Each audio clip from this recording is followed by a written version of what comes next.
사무엘상 30장. 오늘로서 아마 사무엘상의 마지막 설교가 될 것 같고, 다음 주에 사무엘 하러 갈 것 같은데요.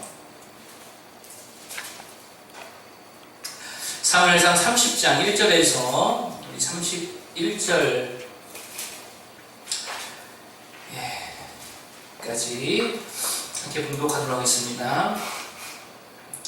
자, 교독하겠습니다. 다윗과 그의 사람들이 사흘 만에 시글락에 이른 때에 아말렉 사람들이 이미 네겝과 시글락을 침노하였는데 그들이 시글락을 쳐서 불사르고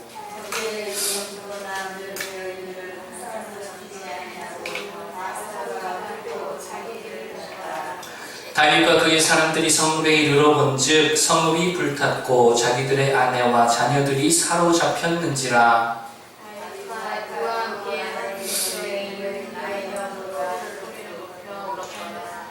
다윗의 두 아내 이스라엘 여인 아히노함과 갈멜 사람 나발의 아내였던 아비가일도 사로잡혔더라. 백성들이 자녀들 때문에 마음이 슬퍼서 다윗을 불러 찾아하니 다윗이 그에게 반응하였으나 그의 하나님 여호와를 믿고 용기를 얻었다. 다윗이 아히멜렉의 아들 제사장 아비아달에게 이르되 원하건대 에봇을 내게로 가져오라. 아비아달이 에봇을 다윗에게로 가져가매 다윗이 여호와께 여짜와 이르되 내가 이를 죽여주겠다는 자를 따라갈까. 여호와께서 그에게 대답하시되 불소하라. 내가 내가 하나님을 따라잡고 너를 살리라.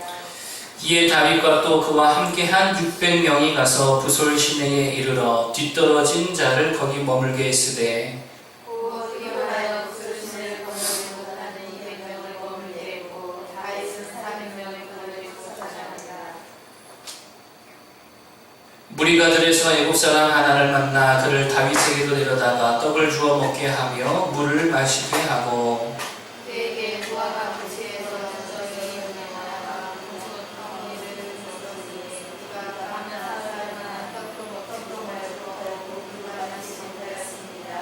그가 먹고 먹지를 살게. 다윗이 그에게 이르되 너는 누구에게 속하였으며 어디에서 왔느냐 하니 그가 이르되 나는 애국 소년이요 아말렉 사람의 종이더니 사흘 전에 병이 들매 주인이 나를 버렸나이다.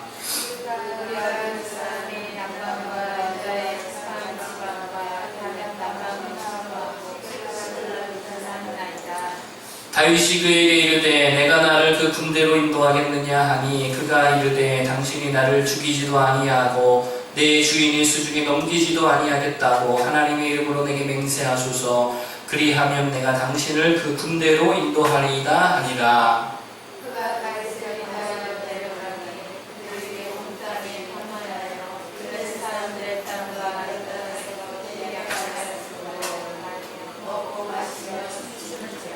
다윗이 새벽부터 이튿날 저물 때까지 그들을 치매 낙타를 타고 도망한 소년 400명 외에는 피한 사람이 없었더라. 다윗이 아는 사람들이 빼앗아가서 모든 것을 들어잡고 그의 부하들을 권하였고 그들이 약탈하였던 것 곧 무리의 자녀들이나 빼앗겼던 것은 크고 작은 것을 막론하고 아무것도 잃은 것이 없이 모두 다윗이 도로 찾아왔고 다윗이 여호와의 양과 그들을 다 찾았더니 영광과 조사를 알아내려고 하였는데 이는 다윗의 설득이라 하였더라.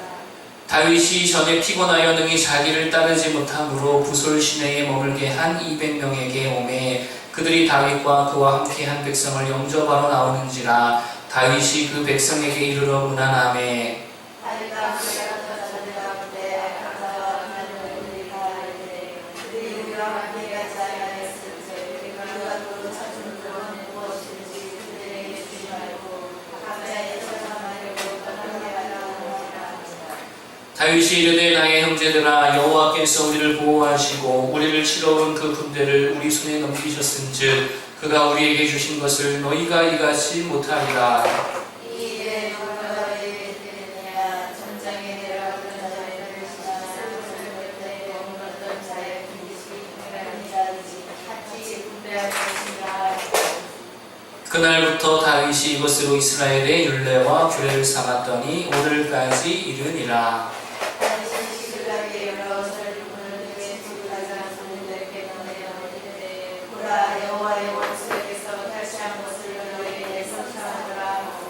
베들에 있는 자와 남방 라못에 있는 자와 얏딜에 있는 자와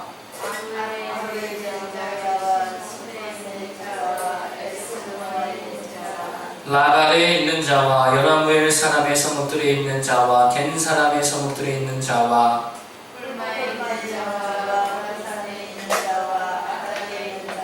함께 보겠습니다. 헤브론에 있는 자에게와 다윗과 그의 사람들이 왕래하던 모든 곳에 보내었더라. 아멘. 오늘 사무엘상 30장의 말씀을 중심으로 해서 신앙 수준의 평균을 높여라 라는 제목으로 말씀 전하기를 원합니다. 우리 좀 신앙의 수준이 높아지기를 바랍니다. 아멘. 30장을 가지고 세 가지 정도를 이야기하기 원합니다. 첫 번째로 말씀드리기 원하는 것은요, 옆 사람을 보면 그게 내 수준이다 라고 하는 것이죠. 어떤 사람의 됨됨이를 보려면 그의 친구를 보면 알 수 있다 라고 하는 말이 있습니다. 그 노무현 전 대통령도 이런 말을 했었고요. 내 옆에 친구 문재인을 봐라 대단해 이러면서 그렇게 이야기를 하더라고요. 저는 정치적으로는 중립입니다. 오해하지 마세요. 사실 이 얘기를 누가 했느냐 했더니 공자가 했더라고요. 친구를 보면 그 사람 알 수 있다. 공자가 얘기했는데요. 어쨌든 결국 사람은 자기 수준의 사람들과 어울린다, 그런 의미를 내포하고 있는 것이죠. 다르게 말하면 같이 어울리다 보니까 수준이 어떻게 되져가는 거예요? 수준이 비슷비슷해져 간다라고 하는 것입니다. 그래서 유유상종이다, 그런 말도 있잖아요. 축구를 좋아하는 사람 주변에는 늘 어떤 사람이 있을까요? 축구 좋아하는 사람이 있겠죠. 축구를 좋아하니까 그런 모임에 자주 가니까요. 수다를 좋아하는 사람 옆에는 늘 수다쟁이들이 있습니다. 요리를 좋아하면 주변에 요리인들이 많이 있겠죠. 여행을 좋아하면 여행과 관련된 어떤 그러한 일에 종사하거나 또는 비슷한 어떤 관심을 갖고 있는 사람들이 주변에 있기 마련입니다. 그래서 그 사람의 친구들, 그 주변 옆 사람을 보면 그 사람의 수준을 알 수 있게 된다라고 하는 것이죠. 오늘 다윗과 또 28장의 사울의 모습을 좀 비교한다면 좀 그런 것 같습니다. 먼저 사무엘상 28장 우리가 오늘 읽어보진 않았지만 거기에 보면 사울의 수준이 딱 보인다라고 하는 것입니다.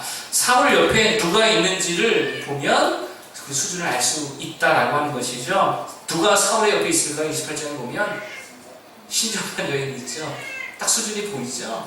누가 옆에 있었냐? 엔돌의 신접한 여인이 그 옆에 있었다라고 하는 거예요. 이게 그의 딱 신앙적 수준이었습니다. 이스라엘에 위기가 왔어요.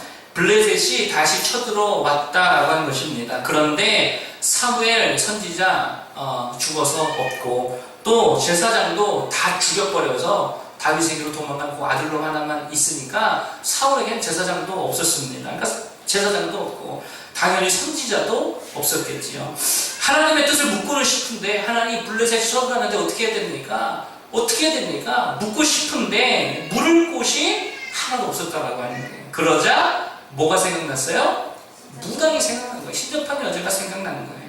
언젠가 사울이 영적 상태가 그래도 좀 멀쩡할 때 그때에 아마도 사무엘로부터 지시를 받았든지 조를 받았든지 그래서 박수와 무당들을 다 유대 땅에서 몰아낸 적이 있었던 것 같습니다. 그런데 상황이 다급해지다 보니까 자신 내쫓았던 그 무당을 신접한 여자를 다시 찾더라는 거예요. 여러분 결국 사울이 보여주는 모습이 전형적인 죄인들의 모습이 아닌가 그런 생각을 해보게 됩니다. 끊었던 술, 버렸던 것, 담배, 버렸던 옛 습관들 막 다급해지고 위기가 찾아오니까 어떻게 하는 거예요? 주섬주섬 다시 찾고 있더라는 거예요. 담배를 태우던 사람들은 다 공감할 것입니다. 공감하시면 여러분 담배 피우신 적이 있는 거예요.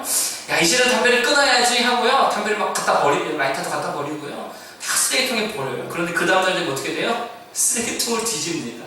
그래도 다시 펴요. 이게 죄인들의 모습이라는 거죠. 훈련소를 제가 갔어요. 군대를 가서 6주 훈련을 받는데요. 담배를 못 피잖아요. 그런데 애들이 담배 피는 애들 6주를 못 피니까요. 화장실이고 어디고 요만한 피다 버린 담배꽁초를 모아다가 그것 가지고 담배를 피우던 모습을 제가 본 적이 있습니다. 야, 되게 더럽게 그런 것까지 피울까? 얼마나 피고 싶었으면 그럴까? 근데 우리 사울의 모습이 딱 그 짝이었다라고 하는 것이죠. 자, 그래서 결국 자신이 다 내쫓았던 그 그 신접한 여인을 수소문에서 찾게 되어지고 찾았다는 소식을 들으니까 만나러 가게 됩니다. 그리고 그 신접한 여인을 통해서 굉장히 절망적인 소식을 듣게 되어지지요. 사무엘이 올라왔는데 이게 진짜냐 가짜냐 이것은 나중에 기회가 되면은 나눌 수 있도록 하고, 어쨌든 신접한 여인을 통해서 아주 절망적인 이야기를 듣게 되어집니다. 그러니까 굉장히 기진맥진해서 쫓아가서 그렇게 힘들게 어쩌면 소망이 있지 않을까, 희망이 있지 않을까, 어쩌면은 살 수 있지 않을까 라고 희망을 가지고 갔다가 절망적인 소식을 들으니까 성경 뭐라고 그러냐면요, 완전히 엎어져 버렸다라고 성경이 말합니다. 자, 그랬더니 사울이 그렇게 기진막진한 상태에서 절망의 소식까지 들어가지고 엎어져 버리니까, 여러분 재미있게도요, 누가 그를 위로해 주는지 아세요?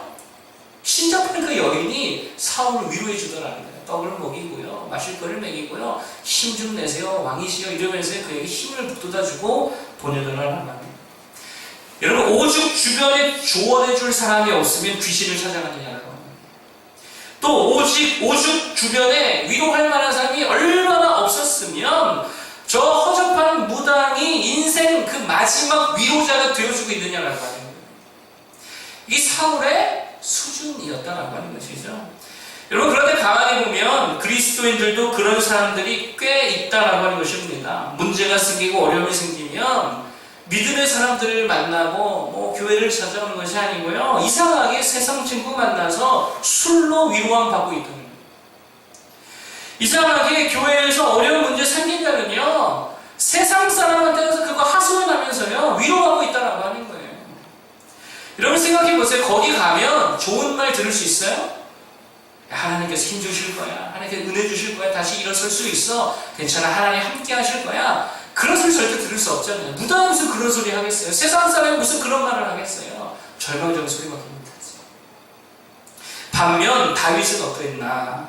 30장에 보면 다윗도 사실 엄청난, 어떻게 보면 사울보다 더 엄청나고도 다급하고도 위급한 상황에 처하게 되어지죠. 위기를 만나게 되어집니다. 지금 다윗이 거하던 성읍이 어디였냐면 시글락이라고 하는 곳이었습니다. 시글락은 유대 영토가 아니라 블레셋 영토였어요. 그런데 지금 블레셋과 이스라엘의 전투가 있어서 다윗이 시글락에서 잠시 떠나서 블레셋 편에 속해가지고 유다 사람들과 싸우러 전장터에 나갔습니다. 어쩔 수 없는 상황이었죠. 그랬는데 블레셋의 장군들이 야, 다윗이 우리와 함께하다가 배신하면 어떻게 하냐라고 해가지고 돌려보내십시오 라고 해서 다윗이 3일 만에 다시금 돌아왔다라고 하는 거예요. 그런데 시글락에 돌아와 보니까 어떻게 됐어요? 아말렉 족속이 와가지고 다 약탈하고 다 불태우고요, 다 빼앗아다가 가족들 빼앗아가고 또 소와 양과 모든 귀중품들을 다 약탈해서 이미 도망을 쳤다라고 합니다. 이것이 얼마나 절망적인 상황이었냐면 30장 6절에 보니까요, 백성들이 다윗을 지금까지 리더자로 따르고 다윗의 품 안에서 보호받고 그렇게 평안을 누리던 그 백성들이 다윗을 돌로 쳐 죽이자고 할 정도로 굉장히 심각한 위기 상황이었다는 겁니다. 여러분, 근데 그때 다윗의 옆에 누가 있었는 줄 아십니까? 사울은 아까 누가 있었다고 했어요? 신접한 여인이 있었어요. 귀신이 있었잖아요. 다윗은 누가 있었을까요? 6절에 보겠습니다. 6절 시작. 백성들이 자녀들 때문에 마음이 슬퍼서 다윗을 돌로 치자 하니 다윗이 크게 다급하였으나 그의 하나님 여호와를 힘입고 용기를 얻었더라. 아멘. 누가 있었대요? 하나님이 계셨다. 사울은요, 위급해지니까 귀신 붙들었어요, 세상 붙들었어요, 무당을 붙들었어요. 그런데 다윗은 누구를 붙들었어요? 여호와 하나님을 붙들었어요. 그리고 누구를 불렀을까요? 그 뒤에 보니까 하나님의 제사장을 불렀어요. 7절 보겠습니다. 시작. 다윗이 아히멜렉의 아들 제사장 아비아달에게 이르되 원하건대 에봇을 내게로 가져오라. 아비아달이 에봇을 다윗에게로 가져가매 아멘. 하나님의 사람, 믿음의 사람, 하나님의 제사장 옆에 두었어요. 불렀어요. 에봇을 가져다가 하나님께 물어보자 라고 말했습니다. 그리고 나서 기도했지요. 8절 보겠습니다. 시작. 다윗이 여호와께 묻자와 이르되 내가 이 군대를 추격하면 따라잡겠나이까 하니 여호와께서 그에게 대답하시되 그를 쫓아가라. 내가 반드시 따라잡고 도로 찾으리라. 아멘. 여러분, 그렇게 하나님께 기도했어요. 하나님께 물었어요. 하나님을 옆에 두었어요. 그랬더니 하나님께 그렇게 기도했더니 하나님으로부터 나쁜 소식이 왔을까요? 좋은 소식이 왔을까요? 좋은 소식이 왔어요. 방금 읽었던 구절에서 다 찾을 거야, 다 쫓아가서 다 회복할 거야 라고 희망적인 하나님의 말씀을 들었다라고 하는 것입니다. 보세요. 사울과 다윗이 상황은 되게 비슷하잖아요. 결과는 완전히 달랐다라고 하는 거예요. 사울도 기진맥진한 상태에서 무당으로부터 메시지를 듣습니다. 결과는 절망에 빠져버렸어요. 다윗도 마찬가지로 굉장히 지쳐있는 상태에서 전쟁터에서 4일 만에 돌아왔는데 얼마나 피곤하겠어요. 쉬지도 못했는데 마음이 막 다 불타있으니까 얼마나 그 마음이 힘든 상황이었겠어요. 그럴 때에 하나님으로부터 말씀을 듣게 되어집니다. 그때 하나님으로부터 어떤 말씀이냐면 긍정적인 말씀, 희망의 말씀, 새 힘을 얻더라고요. 그래서 추격해서 다 빼앗아 왔다라고 하는 것입니다. 사울은요, 겨우 무당 여자에게 떡 한 덩이 얻어먹으면서 위로를 받았습니다. 다윗은 어땠어요? 다 잡고, 다 이기고, 다 돌아와서 오히려 절망 중에 있던 자들을 뒤에 보니까 지쳐서 따라오지 못했던 남겨져 있던 200명까지도 다 위로하고요. 그것도 모자라서 유대 성읍들의 전리품을 다 나눠주면서 은혜를 나누고 주더라는 거예요. 여러분, 어려울 때에 위기가 왔을 때 여러분 옆에 누가 있느냐라고 하는 거예요. 세상 사람이 있습니까? 아니면 타 종교인들 있습니까? 늘 예수 그리스도와 동행하는 자들 되길 바랍니다. 그러면 주님의 수준으로 살게 된다는 거예요. 다윗의 수준의 일들이 아니잖아요. 하나님 수준 차원의 역사를 지금 보고 있다는 하는 것입니다. 그렇게 영적으로 되게 수준 높은 그리스도인들 되기를 바랍니다. 비교는 누구를 옆에 두라? 오직 예수 그리스도만 옆에 두기를 바랍니다. 자, 두 번째로 그러면 그런 수준 높은 그리스도인이 되기 위해서 어떻게 해야 되는가? 수준을 높이려면 어떻게 해야 될까라고 하는 것입니다. 결론부터 말씀을 드리면 신앙의 평균치를 높여야 된다는 거예요. 평균치를. 우리는 사실 누구나 업앤다운이 다 있지요. 좀 이렇게 좋을 때가 있고요. 좀 이렇게 나쁠 때도 있습니다. 신앙이 매우 고조되어 있을 때도 있지만 그러나 또 반대로 좀 다운되어 있을 때도 있다라고 하는 거예요. 뭐 건강상 문제든지 여러 가지 문제로 인해서 어떤 여러 가지 컨디션, 어떤 여러 가지 고민, 또 하나님께서 또 때로 침묵하시기 때문에 여러 가지 요소들로 인해서 우리가 업앤다운이 있다라고 하는 거예요. 이 자체는요 되게 자연스러운 것이죠. 연약한 한계를 가지고 있는 인간들에게 매우 자연스럽고 당연한 부분이라고 생각합니다. 근데 중요한 것은요 그 업앤다운의 평균치가 좀 높아야 된다는 거예요. 밑바닥에서 업앤다운이 있는 게 아니고요 좀 높은 수준에서 업앤다운이 있어야 된다는 거예요. 사실 사무엘상 27장에서부터 사무엘상 마지막 장까지는요 다윗에 대해서만 한번 이야기한다면 지금 다윗은 27장 이후로는 되게 신앙적으로 다운된 상태예요. 신앙적으로 별로 지금 수준이 막 올라오지 못하고 좀 뭔가 부족한 모습, 실수를 자꾸 연관하는 모습을 그려주고 있다라고 하는 것입니다. 지난주에 우리가 살펴봤지만 다윗도 자기 생각으로 자기가 결론 내려서요 자기가 결정해 버렸어요. 그게 바로 시글락으로 오게 된 거잖아요. 이런 잘못된 결정으로 인해서 사실 오늘 이 결과가 일어났다라고 해도 과언이 아니죠. 잘못된 실수, 잘못된 결정으로 해서 잘못된 일들이 일어났다라고 하는 것입니다. 그리고 그러한 옳지 못한 결정으로 인해서 초래한 위험 가운데에 어려움을 겪고 있다라고 하는 것입니다. 그렇지만 그럼에도 불구하고 다윗은 여전히 그 실수와 어려운 과정 속에서도 높은 수준의 모습을 유지하고 있다라고 합니다. 여전히 뭐였어요? 기도했고, 여전히 말씀 붙들었고, 여전히 찬양했고, 여전히 시를 지었고요. 실수와 그 실수로 인한 어려운 상황과 결과를 지나가고 있는 그 과정 중에 있지만 그의 모습은 여전히 꽤나 높은 신앙의 수준을 유지하고 있었다는 거예요. 굉장히 높은 수준에서 업앤다운 하고 있다는 것이죠. 여러분 프로와 아마추어의 차이가 무엇인지 아십니까? 아마추어랑 프로랑 경기를 하면요 때때로 아마추어가 이길 때 있어요 없어요? 이길 때가 있어요. 때때로 이깁니다. 아마추어들도 실력이 막 컨디션이 좋고요. 그럴 때는 되게 잘한다는 거 아니에요. 그래서 이변이라는 것이 종종 발생하기도 하지요. 그런데 가장 큰 프로와 아마의 차이가 뭐냐면 평균 수준을 따졌을 때 1년 내내 그가 얼마나 그의 실력의 평균을 낸다고 했을 때 이 평균 수준에서는 엄청난 차이가 난다는 거예요. 굉장히 잘할 때가 있으면 아마추어도 그런데 대부분 못할 때가 훨씬 많다는 거예요. 평균을 내면 되게 밑에 있다는 거예요. 그런데 프로는요 업앤다운이 있다 하더라도 굉장히 높은 수준에서 업앤다운이 있다는 거예요. 사울도 좋을 때는 되게 좋았죠. 겸손했고요. 성령의 감동이 있었고요. 박수와 무당을 유다에서 내쫓을 만큼 신앙적으로 좀 좋아 보일 때도 있었지만 그러나 평균으로 따지면 너무 낮았다는 거예요. 반면 다윗도 실수할 때 많았습니다. 넘어질 때 있었고 막 혈기 부리고 분노하고요. 때로는 두려움과 근심에 사로잡힐 때도 있었지만 그럼에도 불구하고 신앙적 평균 수준이 되게 높았다는 거예요. 여러분 결국 장기 레이스에서 누가 최종 승리자가 될까요? 평균치가 높은 사람이 최종 승리자가 되겠죠.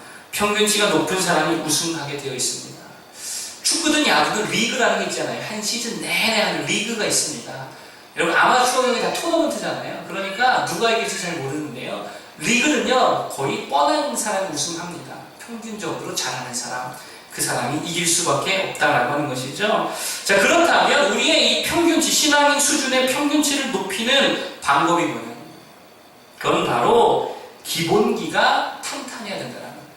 그리고 기본기가 탄탄하려면 엄청난 양의 훈련이 필요하다.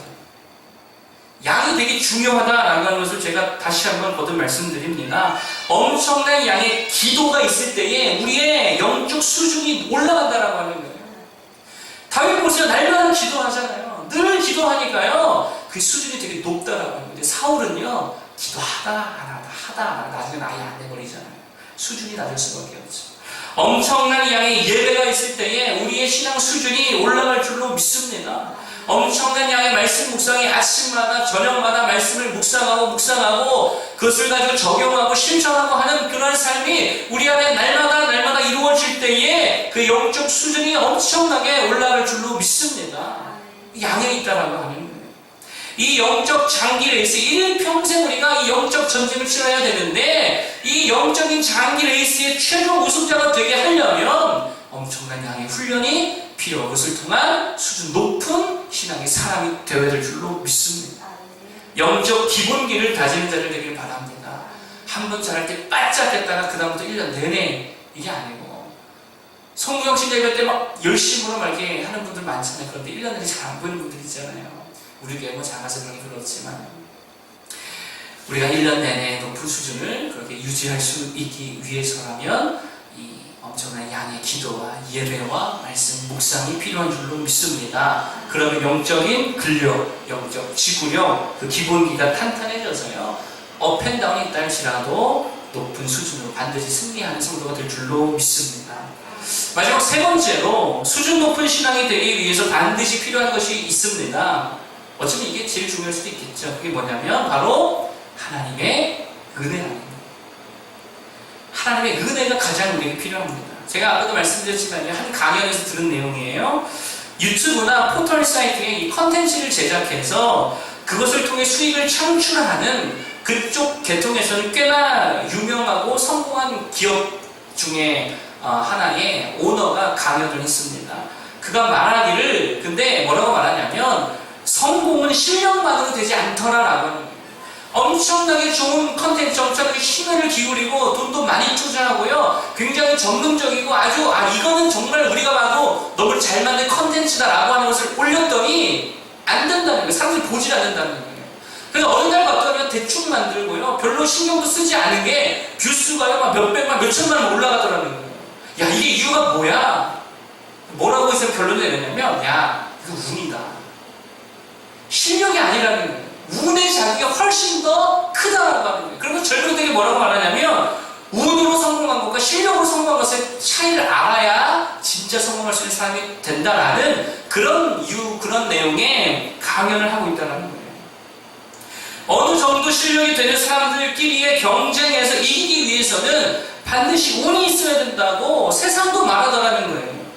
이런저런 콘텐츠를 만들어서 해봐도 실력이 별로 없이 만들었던 비전문가가 만들었던 영상이 어떨 때는 더 많은 뷰수가 올라감을 보면서 야, 운이 되게 중요하구나. 이것을 하나님을 모르는 사람이 깨달았다는 겁니다. 여러분, 그러니까요, 세상 사람들 뭘 아냐면 내 힘만으로, 내 실력만으로는 성공할 수 없구나라고 하는 것을 알고 있다라고 하는 거예요. 그러니까 하나님을 모르니까 운이라고 말하지, 우리는 뭐라고 말해야 되는 거예요? 하나님의 은혜가 필요하다.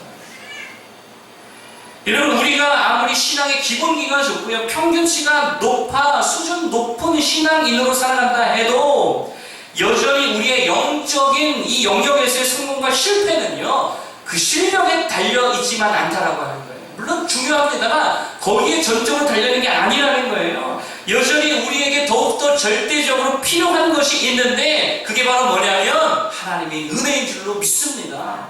다윗에게는 바로 그 하나님의 은혜가 있었다라고 합니다. 하나님께 묻지요. 아말렉을 쫓아가면 따라잡겠나이까. 물으니까 하나님이 그렇다고 대답해 주셨어요.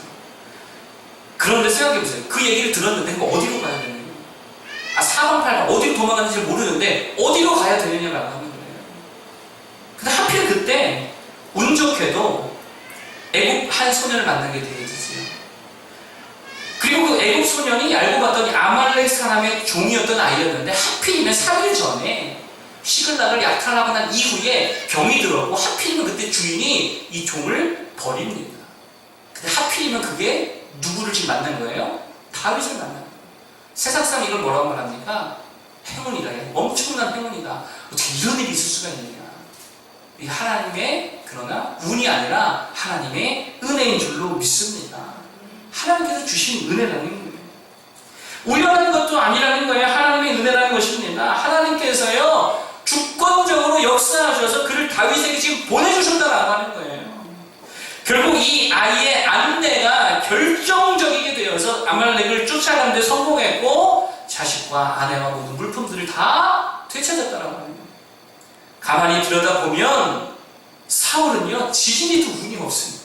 하나님마다 이상하게 꼬이고요, 타이밍이 안 맞고요, 좀 다윗을 잡을만 하니까 막 뒤에서 블레셋이 쳐들었다 해서 돌아가게 되어지고요. 하여튼 운이 안 좋죠. 근데 운이 없는 게 아니라 뭐가 없는 거예요? 하나님의 은혜가 없었다라고 합니다. 그러니까 결정적인 차이는 하나님께서 은혜를 주셨느냐 아니면 은혜를 주시지 않았느냐, 바로 이 문제라는 것입니다.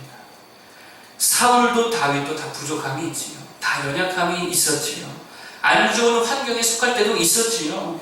그런데 결정적인 차이는 그 연약함과 부족함과 좋지 않은 환경까지도 다 덮고도 남는 하나님의 은혜가 있었느냐 없었느냐.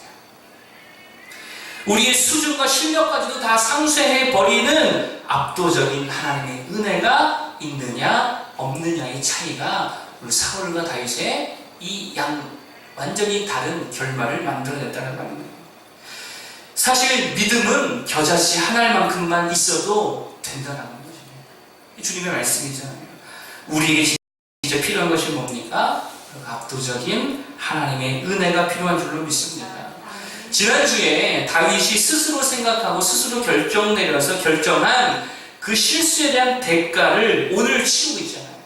그쵸? 그 잘못된 결정으로 인해서 다 아내와 자식과 여러 가지 어려움을 당했다라고 하는, 그런데 그 다윗의 실수와 그 모든 잘못을 다 덮으시는 게 뭐였어요? 하나님의 은혜였다라고 하는 거예요. 다윗이 시글락을 치러 갈 때 함께 따라오지 못했던 자들에게도 동일한 전리품을 나눌 수 있었던 그 여유와 힘이 어디서 나왔을까요? 다윗은 그 하나님의 압도적인 은혜를 경험했기 때문이다라고 합니다. 그렇기 때문에 이게 하나님의 은혜를 주신 거야. 전리품 내가 내 힘으로 얻은 게 아니고 내 노력을 한 게 아니고 하나님의 은혜를 주신 거야. 그러니까 나도 은혜로 거저 줄 수 있는 것이다 라고 다윗은 말하고 있다는 것입니다. 결국 하나님의 은혜가요 다윗의 수준이었고 다윗의 실력이었다라고 하는 것을 깨닫는 자들 되길 바랍니다. 압도적인 은혜로 더 높은 수준과 실력을 갖춘 믿음의 사람들이 다 되기를 바랍니다. 오늘 세 가지를 말씀드렸으며, 첫 번째, 누구와 함께 하는가를 보면 그 사람의 수준을 안다. 세상 사람, 이방인들이 아닌 우리 주 예수 그리스도와 늘 함께 하는 자들이 되자. 그럼 하나님의 수준의 삶을 살아간다 말씀드렸고요. 두 번째로 업앤다운이 있어도 뭐를 높이자? 평균치를 좀 높이자.